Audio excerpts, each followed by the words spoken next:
Media बंधुओं, Bahujan Samaj party की राष्ट्रीय अध्यक्ष आबादी के हिसाब से इस देश के सबसे बड़े सूबे उत्तर प्रदेश की चार बार लोकप्रिय, न्यायप्रिय, जनप्रिय मुख्यमंत्री रहीं। संसद की शेरनी आयरन लेडी परम आदरणीय बहन कुमारी मायावती जी के दिशा निर्देश पर आज देश में हो रहे लोकसभा के आम चुनाव के लिए दिल्ली प्रदेश में बहुजन समाज पार्टी अपनी सभी सीटों पर चुनाव लड़ने का काम करेगी।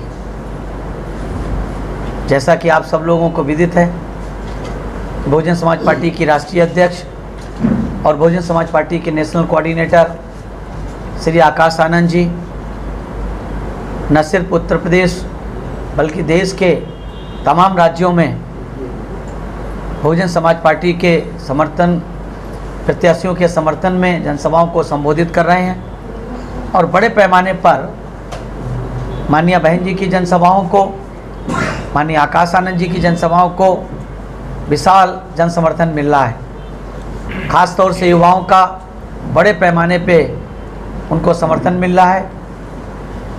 उनके द्वारा जो मुद्दे उठाए जा रहे हैं, माननीय बहन जी के द्वारा, माननीय आकाश आनंद जी के द्वारा, हमारे पार्टी के शीर्ष नेतृत्व के द्वारा, वो इस देश की 140 करोड़ लोगों के हितों के बात रखी जा रही, जबकि दूसरी राजनीतिक पार्टियां सिर्फ और सिर्फ वोट पाने के लिए या तो लुभावने वादे कर रहे हैं। वो ये नहीं बता रहे हैं कि उन्होंने, कोई कहता है कि हमने 50 साल 55 साल शासन किया, कांग्रेस पार्टी कहती है, कोई कहती है हमने इतने साल शासन किया है।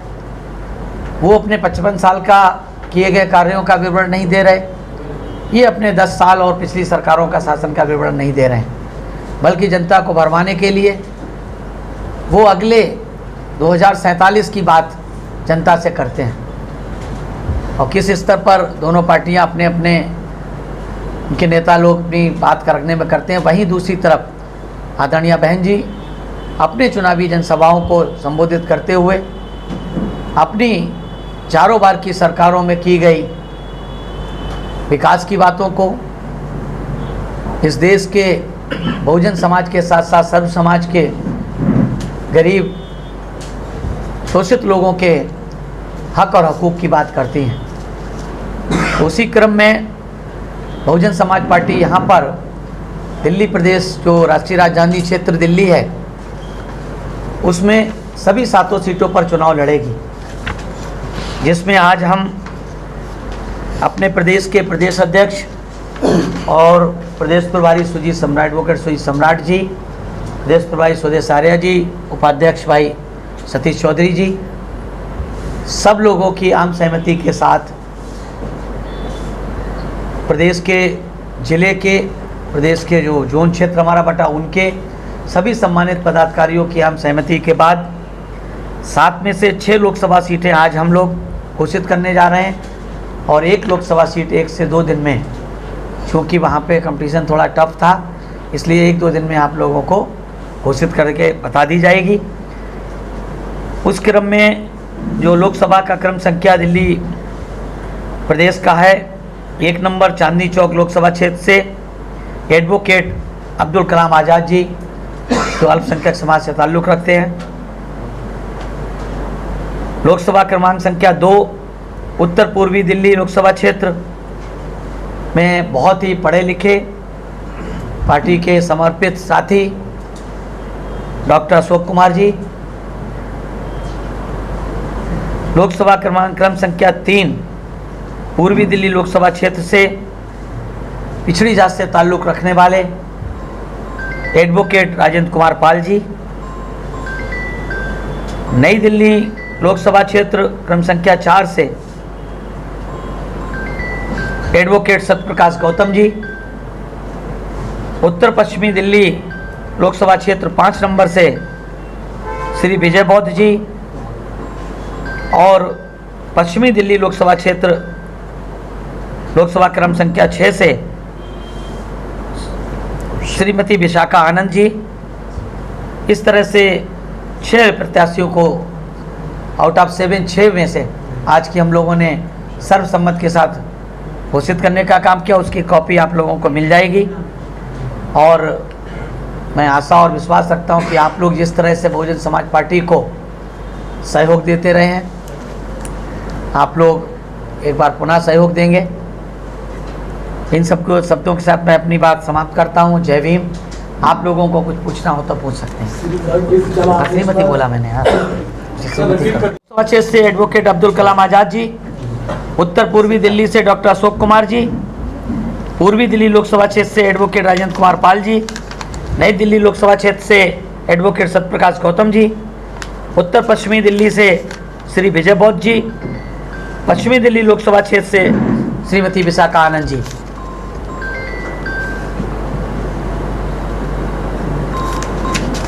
सबसे आखिर में तो दक्षिणी दिल्ली रह गई, उसके 1-2 दिन में आएंगे। बिल्कुल 2 दिन के अंदर आप लोगों को सूचित कर दिया जाएगा। तो जैसा कि आपने मार्च में कहा था जी, कि हमारी पार्टी से कोई भी अपराधी चुनाव नहीं लड़ेगा जी, तो क्या ये 6 के 6 क्लीन चिट प्राप्त है? अभी तक की हमारी जो कहते हैं कि हमारे बेस्ट ऑफ माई नॉलेज, मेरी विशेष जानकारी के तहत अभी तक यही है कि इनमें से कोई भी प्रत्याशी इसके ऊपर कोई क्रिमिनल केस नहीं है। बहुजन समाज पार्टी साफ सुथरे उम्मीदवार, साफ सुथरी सबके उम्मीदवारों को लड़ाना चाहती। बहुजन समाज पार्टी खास तौर से सामाजिक भाईचारा को बनाते हुए चुनाव लड़ाना चाहती है और बहुजन समाज पार्टी अपनी राष्ट्रीय अध्यक्ष, अपनी नेता आदरणीय बहन जी के दिशा निर्देशों पर चल कर के दिल्ली प्रदेश में वैसे ही लड़ेगी चुनाव जैसे पूरे देश में आदरणीय बहन जी के निर्देश पर चुनाव लड़ा जा रहा है। बिना गठबंधन के क्या बीएसपी दिल्ली में 7 सीटें जीत सकती है? क्योंकि जितनी भी बड़ी पार्टियां हैं वो सब लोग गठबंधन से ही इलेक्शन फाइट कर रहे हैं। बिल्कुल। जहां तक आपने कहा कि बिना गठबंधन के क्या बहुजन समाज पार्टी 7 सीट जीत सकती है, तो ये तो अतिशयोक्ति होगी कि हम कहते हैं हम 7 जीत जाएंगे, तो अतिशयोक्ति ही होगी। लेकिन इतना हम जरूर बताना चाहते हैं कि बहुजन समाज पार्टी की राष्ट्रीय अध्यक्ष आदरणीय बहन जी ने एक बार नहीं सैकड़ों बार की प्रेस कॉन्फ्रेंस के माध्यम से हमारे नेशनल कोऑर्डिनेटर महोदय ने अपने स्पीचेस में, अपनी मीडिया को संबोधन में या उन्होंने जो मीडिया से बात की उनके माध्यम से बताने का काम किया है कि बहुजन समाज पार्टी ने प्री पोल अलायंस 1993 में समाजवादी पार्टी के साथ किया था, 1996 में कांग्रेस पार्टी के साथ किया था और 2019 में फिर से समाजवादी पार्टी के साथ किया। 93 और 96 का और 2019 का रिजल्ट इस बात को साफ साफ बताता है कि बहुजन समाज पार्टी जब भी किसी भी राजनीतिक पार्टी से अलायंस करके चुनाव लड़ती है, चाहे जिस प्रदेश में हो। कर्नाटक में हमने लड़ा जेडीएस के साथ लड़के, जेडीएस के वहाँ की मीडिया ने बताया कि बीएसपी की वजह से जेडीएस के 13-14 सीटें जीती। हम लोगों ने कहीं भी जिसके साथ लड़ा उनकी सीटें तो जीती, उनको तो फ़ायदा मिला, लेकिन बहुजन समाज पार्टी को उसका फ़ायदा नहीं मिला। ये 93 का, 96 का, 2019 का और 2018 का कर्नाटक का अनुभव मेरा व्यक्तिगत अनुभव भी है, जिसे मैं बहुत अच्छी तरीके से, मेरी नेताजी आदरणीय बहन जी के निर्देश हैं और उन्होंने इस बात को बताया भी है। हमारा वोट तो चला जाता है, उससे दूसरी पार्टियों को हराने जिताने का काम तो हो सकता है, लेकिन हमको इसका फ़ायदा नहीं मिलता है। इसलिए आदरणीय बहन जी ने बहुत स्पष्ट रूप से प्रेस के माध्यम से बताने का काम किया। उसी बात को हम दोहराना चाहते हैं कि हम लोग बिल्कुल पूरे देश में सबसे ज़्यादा सीटों पे चुनाव लड़ने वाली पार्टी इस देश में बहुजन समाज पार्टी है आज की तारीख में। सर लेकिन कर्नाटक में तो आपके विधायक जीते थे उस टाइम। कर्नाटक में हमारा विधायक जीते हैं क्या? कर्नाटक में गठबंधन की वजह से ही साथ जीते थे? नहीं, गठबंधन की वजह से नहीं जीते, गठबंधन की वजह से बिल्कुल भी नहीं जीते। तो अगर आप वहाँ का रिजल्ट उठा करके देखेंगे, जो सीट गठबंधन में उन्होंने हमें दी थी, उस सीट पे हम उससे पहले वाले 3 चुनाव में हम जेडीएस से कम 10 गुना ज्यादा वोट पाए थे। पिछले सुन लीजिए पूरी बात खत्म हो जाने दीजिए, पूरी सुन लीजिए ना। जिस चुनाव में हम उनके साथ लड़े थे, उस चुनाव से पहले वाले चुनाव में जेडीएस को 6000 वोट मिला था और हमको 38,000 वोट मिला था, ठीक है। लेकिन जब 2018 में जेडीएस के साथ समझौता हुआ तो हमको 72,000 वोट मिला, यानी कि जेडीएस का उसमें वोट बहुत ज़्यादा हमारा प्लस नहीं हुआ था, बल्कि हमारी वजह से मांडिया में, मैसूर में, टुमकुर में, कोलार में जेडीएस को फ़ायदा हुआ। और बाकी मीडिया ने कहा कि बीएसपी तो ये सीट वैसे ही जीत जाती, उनको ज़्यादा सीटों पे लड़ते तो उनका वोट बैंक भी बढ़ता। ये स्पष्ट है और हमने इस बात को अनुभव किया। मैं वहाँ 13-14 साल से कर्नाटक को देख रहा हूँ। सर दिल्ली की बात करें तो दिल्ली में मान्यवर काशीराम साहब ने भी लोकसभा का इलेक्शन लड़ा था, वो भी जीत नहीं पाए थे। तो क्या लगता है कि दिल्ली में आपके 7 कैंडिडेट 2024 में जीत जाएंगे? हमने आपसे अभी कहा कि 7 कहना अतिशयोक्ति होगी, लेकिन राजनीति भी बिल्कुल समुद्र की लहरों की तरह उतार चढ़ाव लगा रहता है। डेमोक्रेसी में मिरेकल होते देर नहीं लगती है। जनता होगी क्या? बिल्कुल होगी। जनता बीजेपी, कांग्रेस, आम आदमी पार्टी तीनों से बहुत दुखी है। तीनों की पोल खुल रही है। तीनों ने इलेक्ट्रोल बॉन्ड में पैसे लेने का काम किया, तीनों घोटाले में फंसे। बीएसपी ने इलेक्ट्रोल बॉन्ड में 1 रुपया किसी उद्योगपति, पूंजीपति, धन्ना सेठ से लेने का काम नहीं किया। ये इस बात का प्रमाण है कि बीएसपी से ज्यादा क्लीन, साफ सुथरी पार्टी, कार्यकर्ताओं के दम पे चलने वाली पार्टी है। बहन मायावती कोई सभा होने वाली है दिल्ली में? हमारे लोगों का प्रयास है, चूंकि आदरणीय बहन जी का चुनाव प्रचार पूरे देश में होगा और दिल्ली चूंकि राष्ट्रीय राजधानी क्षेत्र है, हमारा प्रयास हो पूरी तरह से, पूरी हमारी टीम का प्रयास है और अभी तक का आश्वासन भी है कि बहन जी और आकाश आनंद जी यहाँ पर दिल्ली में प्रचार के लिए जनसभा करेंगे। एक सवाल है सर, 2019 में पश्चिमी दिल्ली में 13,500 वोट पड़े। जी तो आप किस आधार पर यानी कह रहे हैं जमानत भी नहीं बचा पाए थे? देखिए, बहुत सी किसी जमाने में बीजेपी की 2 सीटें होती थी, आज वो 300-400 पार की बात करती है। किस आधार पर कहती थी वो?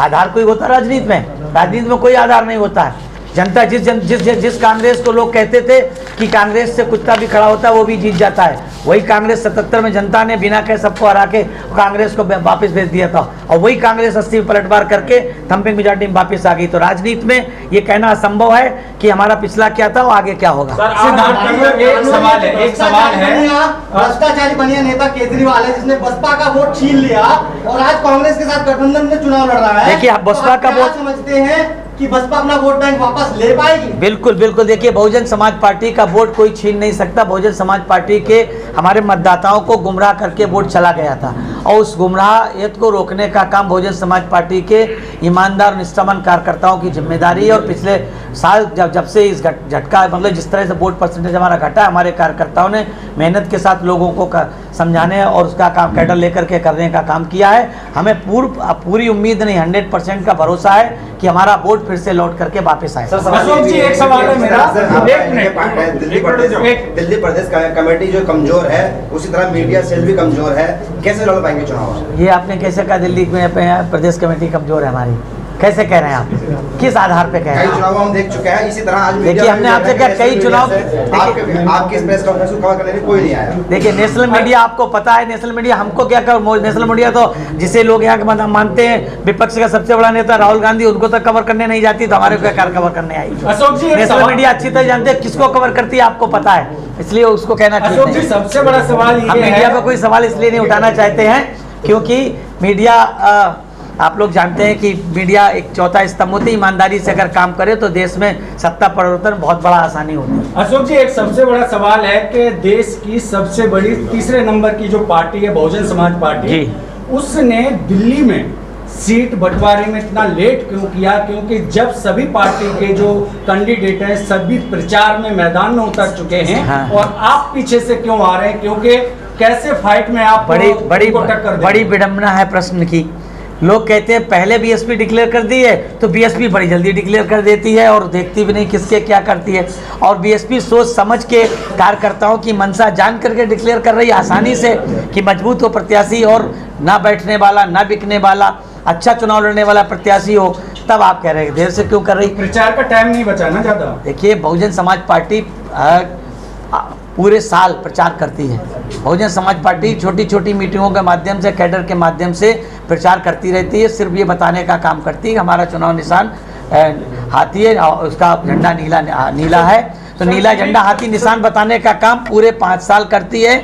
और सिर्फ चुनाव के समय जब आता है तो हाथी जितना बड़ा चुनाव निशान होता है ईवीएम में, वो हमारे कार्यकर्ताओं को बहुत अच्छे से दिखाई देता, समझ में। दिल्ली के कौन से मुद्दे हैं, दिल्ली के कौन से मुद्दे हैं जिन पे आप चुनाव लड़ना चाहेंगे? विपक्ष जो है दलितों के साथ लगातार उनकी अवहेलना कर रहा है। यहाँ पे 15-20 ऐसे मुद्दे हैं जिसमें दलितों के अधिकारों का हनन हो रहा है, चाहे वो SC/ST आयोग का गठन हो, चाहे डॉक्टर अम्बेडकर की योजना जो हो छात्रों के लिए है, चाहे तीर्थ यात्रा की योजना हो। और जो मंत्री है केजरीवाल सरकार में, उनके साथ किस तरह का व्यवहार हुआ है लगातार आप जानते हैं। तो आप किन मुद्दों पर, दिल्ली के मुद्दों पर, राष्ट्रीय मुद्दे नहीं, दिल्ली कौन से मुद्दों के ऊपर आप चुनाव? देखिए, दिल्ली सहित पूरे राष्ट्रीय मुद्दों पर जो बहुजन समाज पार्टी चुनाव लड़ रही है, आप अच्छी तरीके से जानते हैं कि इस देश में बहुजन समाज पार्टी ही एकमात्र ऐसी राजनीतिक पार्टी है, पॉलिटिकल पार्टी है, जो पॉलिटिकल पार्टी के साथ साथ एक मूवमेंट है, एक आंदोलन है। और वो इस देश में सदियों से सामाजिक, आर्थिक, राजनीतिक, शैक्षणिक और सांस्कृतिक रूप से वंचित समाज के हक हकूक़ की बात के लिए कर रही है, लड़ाई लड़ रही है। और जो इस देश में खासतौर से जो दिल्ली की आपने बात की है कि दिल्ली में जो सरकार चल रही है, जो दिल्ली की प्रदेश सरकार, उसमें दलित समाज की अवहेलना होती है। उसमें कहने को वो स्कूल और मोहल्ला क्लिनिक की बात करते हैं, लेकिन उनके जाकर के आप देखिए उनमें पोस्टिंग को लेकर के और बाकी लोगों को सुविधाएं देने से लेकर के उसमें भी SC/ST, OBC और माइनॉरिटी के लोगों की अवहेलना होती है। यही सरकार है जिसकी सरकार बनने के बाद जिसे बड़े पैमाने पे माइनॉरिटी ने वोट दिया था। SC के समाज के लोगों ने, बैकवर्ड समाज लोगों ने वोट दे करके थम्पिंग मेजॉरिटी में आम आदमी पार्टी की सरकार बनाई थी। लेकिन कितने दिनों के बाद दिल्ली प्रदेश में बड़ा दंगा हुआ, कितने लोग हताहत हुए, कौन लोग हुए उसमें? दलित और मुस्लिम अल्पसंख्यकों के अलावा कौन उसमें हताहत हुआ? तो ये सरकार ने तो हमेशा ही दलित, और सही बात तो ये है कि लोग चाहे कुछ भी कहें या ना कहें, इस प्रदेश की सरकार हो चाहे केंद्र की सरकार हो, चाहे पहले की सरकारें हो चाहे वर्तमान की सरकारें हो, इस देश के 85 से 90% बहुजन समाज के हक हकूक़ की बातें तो करती हैं। वो उनके लिए नीतियां तो बनाने का काम करती हैं, लेकिन उनको ज़मीनी हकीकत पे उतारने का काम नहीं करती हैं। कांग्रेस ने भी तमाम तरह की नीतियां बनाने का काम किया। अगर उसने सही मायने में, कांग्रेस ने भी जो सबसे ज़्यादा शासन किया, अगर उस ईमानदारी से उसने सत्ता चलाई होती, तो जो बाबा साहब के, भारतीय संविधान निर्माता बाबा साहब ने जो भारत के संविधान में इस देश के सर्व समाज के लोगों के साथ साथ 85 से 90% बहुजन समाज के अधिकार देने का काम किया था, चाहे वो रिजर्वेशन का अधिकार हो, चाहे वो SC/ST एक्ट को लेकर के अधिकार हो, अगर ईमानदारी से उन्होंने किया होता शिक्षा और राजनीतिक क्षेत्र में अधिकार, शिक्षा और सरकारी नौकरियों में आरक्षण की बात, तो आज साथियों जो आप देखते हैं हमारे मीडिया के साथी कि जो रिजर्वेशन 15% केंद्र सरकार की नौकरियों में है, 7.5%, 15% SC का, 7.5% ST का और 27% OBC का, आप उसका रिकॉर्ड उठा करके देख लीजिए कि आज तक आज़ादी के हम 75वीं वर्षगांठ मना चुके हैं और आज तक वो 50% से ज़्यादा लागू नहीं हुआ अभी तक। इसके लिए कौन जिम्मेदार है? सबसे ज़्यादा शासन करने वाली कांग्रेस और उसके बाद शासन करने वाली भारतीय जनता पार्टी। और दिल्ली में जो बैकलॉग है, दिल्ली में SC/ST के ऊपर जो अन्याय अत्याचार और दिल्ली में इस सरकार के रहते तमाम और घटनाएं घटी हैं, उसके लिए कौन जिम्मेदार है? मंत्रियों के साथ आपने कभी सर आंदोलन नहीं किया? आप आंदोलन क्यों नहीं करते? के टाइम में बड़े आंदोलन होते थे 5 सालों में, अभी आपके आंदोलन नहीं दिखते। पिछले 5 सालों में सर जंतर मंतर पे कब पहुंचे आप? आपने कब आंदोलन किया? सफाई कर्मी मरे, सीवर कर्मचारी मरे, कॉन्ट्रैक्ट कर्मी जो है उनकी नौकरी खतरे में है, ट्रैफिक मार्शल है, तो यहाँ पे लाखों लोग हैं जो जिनका आपको वोट चाहिए, सफाई आप उनके आंदोलन नहीं करते? नहीं, सफाई कर्मियों के जो मैं वो धरना प्रदर्शन था उस पर मैं खुद भी गया, ये आपको किसी ने गलत बताया नहीं है। आखिरी बार सर कब जाना? रही बात सुनिए, रही बात जंतर मंतर पे और उस पर बैठने के लिए, बहुजन समाज पार्टी की आदरणीय बहन नेता आदरणीय बहन जी ने बहुत स्पष्ट रूप से लंबे समय तक इसका बहुत डीपली अध्ययन करने के बाद, जब हमने 2 अप्रैल के चुनाव को, 2 अप्रैल की घटना को लेकर के, 2 अप्रैल में जो धरना प्रदर्शन हुआ था SC/ST एक्ट को लेकर पूरे देश में, उसमें BSP ने सबसे ज़्यादा बढ़ चढ़ के हिस्सा लिया था।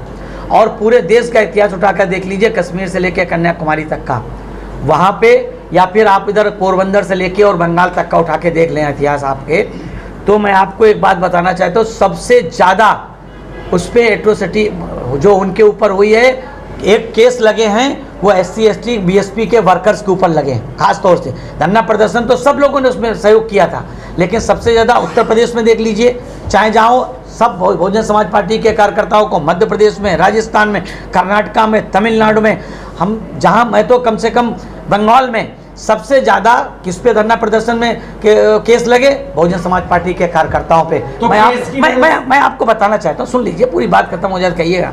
मैं आपको पूछना चाहता हूँ, अगर आपका बेटा है, आपका भाई अगर धरना प्रदर्शन में जेल चला जाता है, तो क्या आपका पड़ोसी भी फिर आपको पार्टी के समर्थन धरना प्रदर्शन के लिए आता है? तो इसलिए नहीं आता है। नहीं, अपराध नहीं है, लेकिन हम धरना प्रदर्शन की जगह दूसरा तरीका अपनाते हैं ना। देश भर में जहाँ एट्रोसिटीज होती हैं, बहुजन समाज पार्टी के वरिष्ठ लीडर आदरणीय अभय जी के दिशा निर्देश पे उनको लीगल एड देने का काम करते हैं, फाइनेंशियल एड देने का काम करते हैं, उनकी लड़ाई का कानूनी तौर पे लड़ने का काम करते हैं। जरूरी उसके लिए सड़कों पर उतरे, ये दिखता नहीं दिखता। ये BSP दिखाने में विश्वास नहीं करती है, इसीलिए BSP अपनी पार्टी का मैनिफेस्टो जारी नहीं करती है।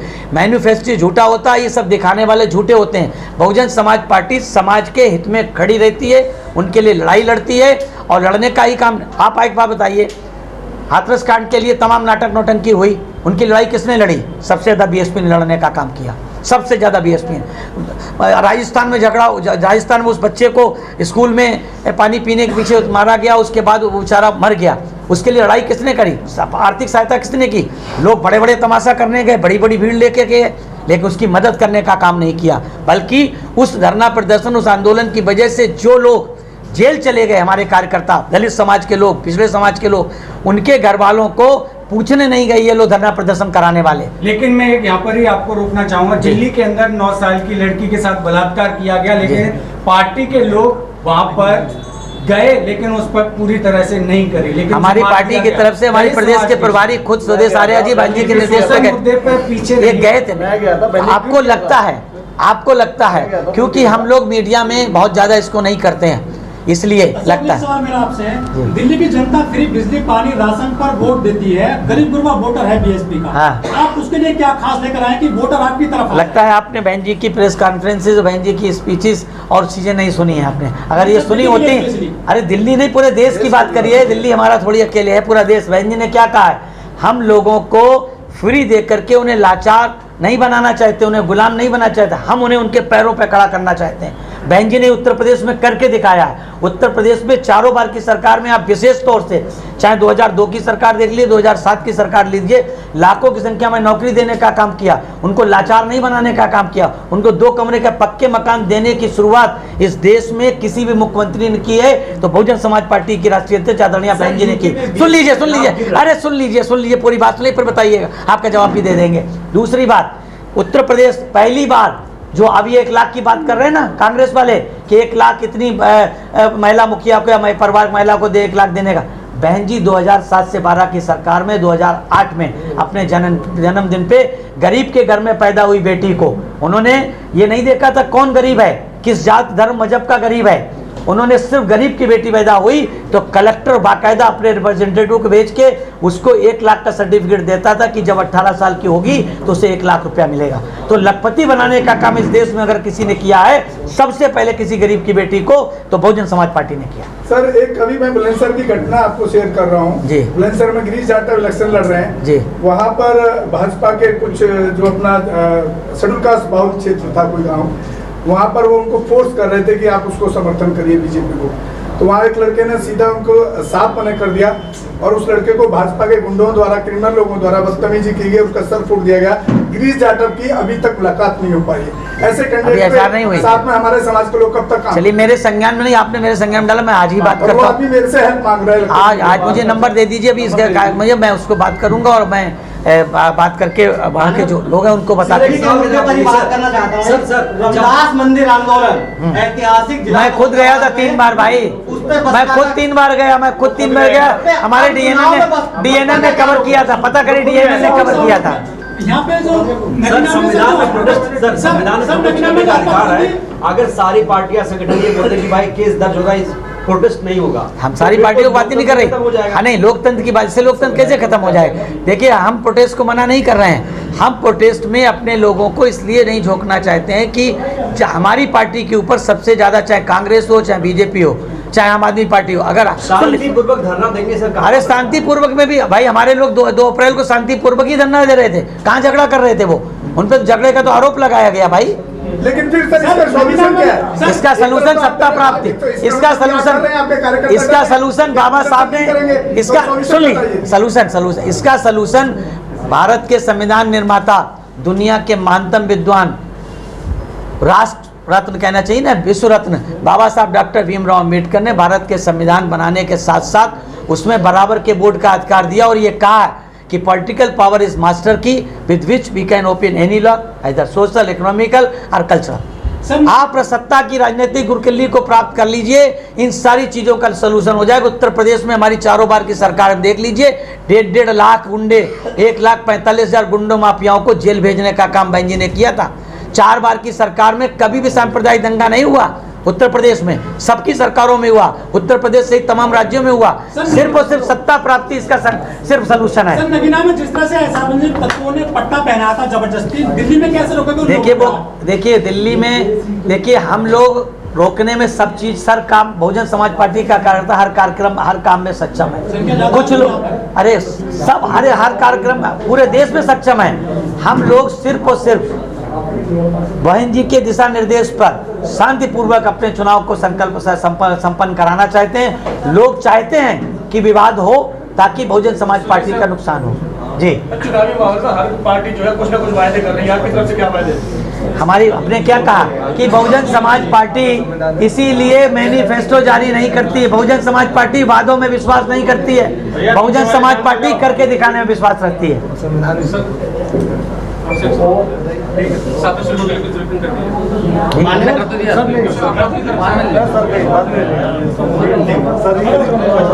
ठीक है भाई साहब, जय भीम, धन्यवाद।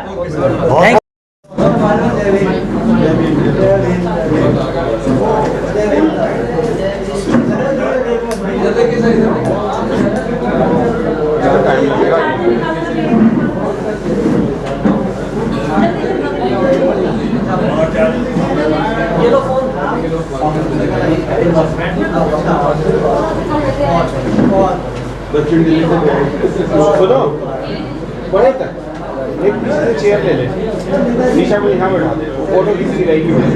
फोटो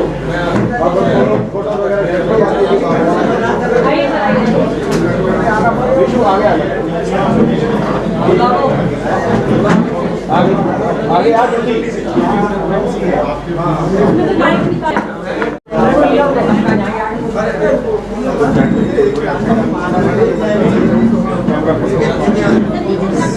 प्रेस के साथियों, बड़ा विनम्र निवेदन है, आज मैंने पार्टी की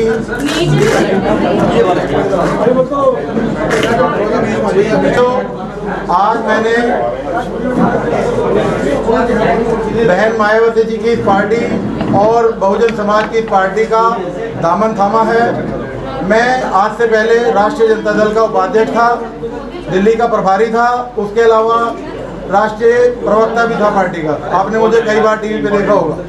पूर्ण रूप से मैंने सारे पदों से त्याग देकर आज बहुजन समाज पार्टी का दामन थाम के बहन मायावती जी के हाथों को मजबूत करने के लिए और दिल्ली में एक आम कार्यकर्ता के रूप में मैंने पार्टी को ज्वाइन किया है।